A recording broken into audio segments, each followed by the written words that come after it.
जय हिंद प्यारे बच्चों, कैसे हो आप सभी का स्वागत है आपके अपने यूट्यूब चैनल SM एग्जामपुर पर।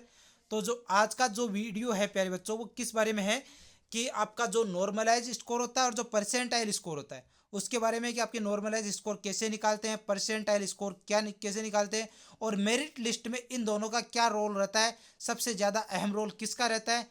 और कई बच्चे कहते हैं सर एक्यूरेसी का रोल रहता है, कोई कहते हैं सर शिफ्ट हार्ड थी या इजी थी उसका भी रोल रहता है। सब बातें आज की इस वीडियो में करेंगे कि एक्यूरेसी का क्या रोल रहता है और शिफ्ट का आपका क्या रोल रहता है। सब बातें आज की इस वीडियो में हम लोग करेंगे, तो इस वीडियो को लास्ट तक जरूर देखना। और चैनल पर नए हो तो चैनल को सब्सक्राइब जरूर कर लेना। पहले मैं दो रिजल्ट मेरे साथ दे रखे हैं, मैंने यहाँ पर दो रिजल्ट आपको दिखा रखे हैं, उन दोनों रिजल्ट की बात करेंगे। और दोनों रिजल्ट जो अभी का जो ताज़ा जो नॉर्मलाइजेशन का जो फॉर्मूला है उसी के आधार पर दोनों रिजल्ट हैं। तो मेरे बच्चों में पहले बात करता हूँ यहाँ पर 2024-25 के रिजल्ट है, कुछ ज़्यादा नहीं है। अब मैं बात करता हूँ पहले बच्चों यहाँ पर कि आपके एक बच्चा है, 100 क्वेश्चन है, एग्जाम दे रहा है एक बच्चा। 100 क्वेश्चन में से उसमें एक क्वेश्चन यहाँ पर इनवैलिड दे रखा है, 99 क्वेश्चन यहाँ पर वैलिड क्वेश्चन है। 99 में से 72 क्वेश्चन अटेम्प्ट कर रहा है और 61 क्वेश्चन उसके सही हो गए, 11 क्वेश्चन उसके गलत हो गए। अब आपके यहाँ पर क्या करता है, उसके नॉर्मलाइज में कितने नंबर बढ़े, यानी कि 72 में से ओनली 11 क्वेश्चन गलत हो रहे हैं और 61 क्वेश्चन उसके सही हो रहे हैं। दूसरे वाले की बजाय कितना इसका एक्यूरेसी है वो सब बात करेंगे। और यहाँ पर इसके रो मार्क्स बन रहे हैं 57.33 और 100 में से रो मार्क्स कितने बन रहे हैं, 57.91 बन रहे हैं। 83.75 इसके परसेंटाइल स्कोर बन रहा है और नॉर्मलाइज स्कोर कितना बन रहा है, 62 बन रहा है प्यारे बच्चों। अब मैं बात करता हूं, थोड़ा सा आगे हम लोग चलते हैं कि दूसरा जो आपका दे रखा है रिजल्ट, उसके अंदर क्या दे रखा है, 100 में से 97 क्वेश्चन यहाँ पर क्या है, वैलिड क्वेश्चन है। वो बच्चा 97 क्वेश्चन यहाँ पर अटेम्प्ट कर रहा है, 53 क्वेश्चन सही कर रहा है और 44 क्वेश्चन वो गलत कर रहा है। 38 नंबर उसके बन रहे हैं, रो मार्क्स बन रहे हैं 38.33 और 39.51 क्या बन रहे हैं उसके 100 में से रो मार्क्स बन रहे हैं। 52 नंबर उसके आपके जो नॉर्मलाइज स्कोर है, परसेंटाइल स्कोर उतना उसका कितना 61 है।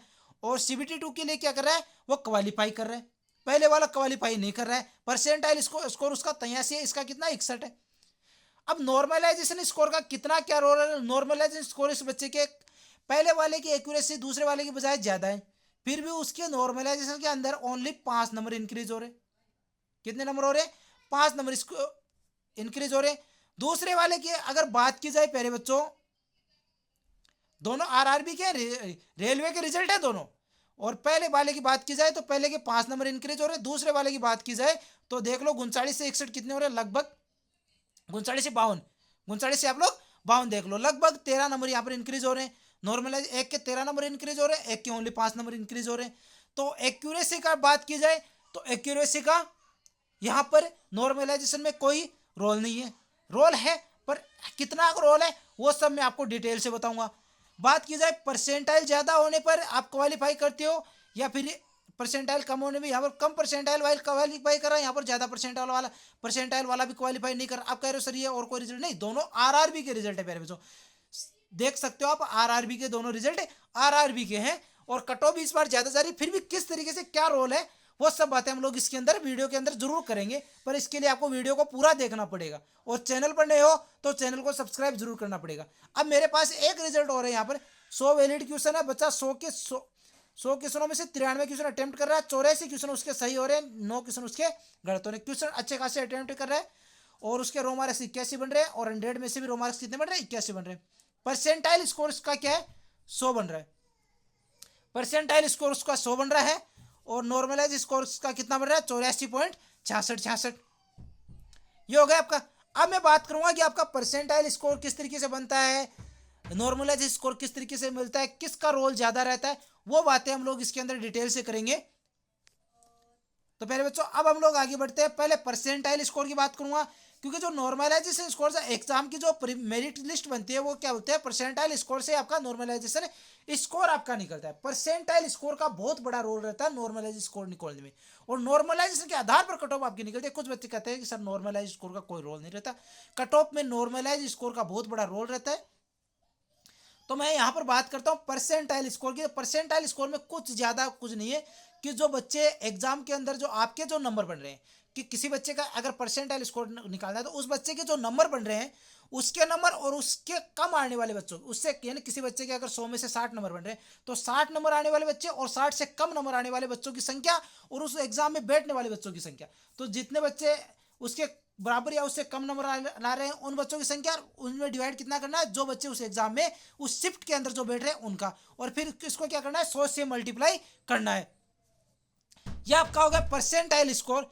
अब परसेंटाइल स्कोर के बाद में एक सबसे बड़ा रोल रहता है नॉर्मलाइज स्कोर के अंदर बेस शिफ्ट का। तो बेस शिफ्ट क्या होती है कि आपके जो एवरेज मार्क्स आपके यहाँ पर निकलते हैं, एवरेज मार्क्स आपके निकलते हैं वो भी किस बेस शिफ्ट पे एवरेज। अब क्या होता है, जो 70% यानी अटेंडेंस कितनी होनी चाहिए, 70% प्लस अटेंडेंस होनी चाहिए। फिर आपके आपका जो परसेंटाइल स्कोर आपका निकलेगा, परसेंटाइल स्कोर का एवरेज मार्क्स बनता है, उसमें सबसे ज्यादा किस शिफ्ट की एवरेज है उस शिफ्ट को क्या कर लेते हैं, बेस शिफ्ट मान लेते हैं। उस शिफ्ट को क्या मान लेते हैं, बेस शिफ्ट मान लेते हैं। कि जिस शिफ्ट का अंदर क्या होता है, जिस शिफ्ट में हाईएस्ट जो बनते हैं आपके जो आपके जो बच्चे जो कंसिडर, अब कई बार क्या होता है कि 2 शिफ्टों के अंदर एवरेज मार्क्स आपके बराबर बन जाते हैं। तो जिस शिफ्ट के अंदर जो आपका पर्टिकुलर किसी बच्चे के अगर हाईएस्ट नंबर बन जाए, मान लो किसी एक शिफ्ट के अंदर 90 नंबर किसी के बन रहे हैं और किसी एक के अंदर 95, तो 95 वाली शिफ्ट को हाईएस्ट हम लोग इसके अंदर बेस्ट शिफ्ट मान लेते हैं। और ये नॉर्मलाइज स्कोर के अंदर इसका बहुत बड़ा रोल रहता है। अब मैं बात करता हूँ यहाँ पर नॉर्मलाइज स्कोर की। तो नॉर्मलाइज स्कोर 2 तरीके से निकलता है। एक तो निकलता है जो बेस शिफ्ट के अंदर जो आपके एवरेज मार्क्स मान रखे हैं, उस एवरेज मार्क्स के आधार पर हम लोग उससे अगर कम नंबर ज्यादा नंबर आपके हैं तो क्या फॉर्मूला अप्लाई होता है, और कम नंबर आता है आपके क्या फॉर्मूला अप्लाई होता है। अगर ज्यादा नंबर आपके बन रहे हैं आपकी शिफ्ट में, अगर जो आपका एवरेज मार्क्स जो क्या होता है परसेंटाइल स्कोर का जो एवरेज मार्क्स शिफ्ट के हिसाब से, वो अगर आपका बेस्ट शिफ्ट से ज्यादा है, परसेंटाइल स्कोर क्या है, अगर कैंडिडेट का परसेंटाइल स्कोर अगर बेस्ट शिफ्ट से ज्यादा है, बेस्ट शिफ्ट से अगर ज्यादा है तो क्या फॉर्मूला होगा, एन बराबर y2 minus y1 upon x2 minus x1 into x minus x1 plus y1। तो यहाँ पर क्या होता है, एन नॉर्मलाइज मार्क्स होता है, x2 क्या होता है कि कोई बच्चे जो आपके बेस्ट शिफ्ट का जो आपका हाईएस्ट जो आपका परसेंटाइल स्कोर वो होता है, और x1 क्या होता है उसका लो परसेंटाइल स्कोर होता है।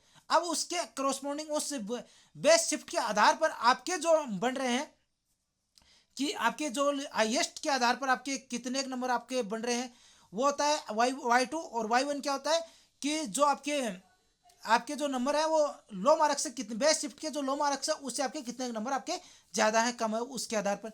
और दूसरी आपकी बात की जाए, अगर आपके नंबर अगर कम है, आपके जो परसेंटाइल स्कोर क्या है आपका लेस देन है किससे, जो minimum percentile of best shift. यहाँ कह रहा है कि बेस्ट शिफ्ट क्या है, मिनिमम परसेंटाइल, बेस्ट शिफ्ट में जो मिनिमम परसेंटाइल है उसकी बात कर रहा है, ना कि पूरे की, कि उसका मिनिमम परसेंटाइल भी बनता है कि आपके इतने परसेंटाइल उसके बन रहे हैं, उससे अगर आपके नंबर ज्यादा है या फिर उससे आपके कम है। अगर किसी बेस्ट शिफ्ट के अंदर मान लो 50 नंबर आपके मिनिमम परसेंटाइल है, तो उससे अगर आपके नंबर 49 है तो आप ये फॉर्मूला अप्लाई करोगे, और अगर आपके नंबर 51 बन रहे हैं तो ऊपर वाला फॉर्मूला आप अप्लाई करोगे। तो कम आप आपके हैं तो मिनिमम परसेंटाइल से, तो एन बराबर y1 minus y2 minus y1 upon x2 minus x1 into x1 minus x2 क्या, वही मैंने आपको बताया था पहले वाली आपको बात बताई थी, वही आपकी यहाँ पर यह रहेगा।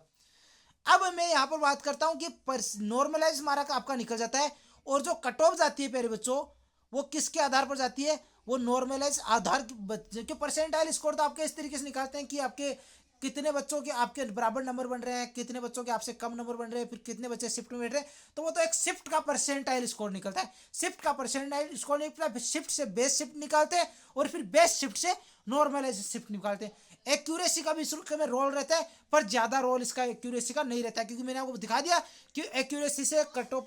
अब कई बच्चों के हाँ अगर आपके एवरेज, तो प्यारे बच्चों तो आपको ये वीडियो अगर पसंद आया तो वीडियो को लाइक कीजिए, चैनल पर नए हो तो चैनल को सब्सक्राइब कीजिए। मिलते हैं नेक्स्ट वीडियो में, तब तक के लिए जय हिंद जय भारत।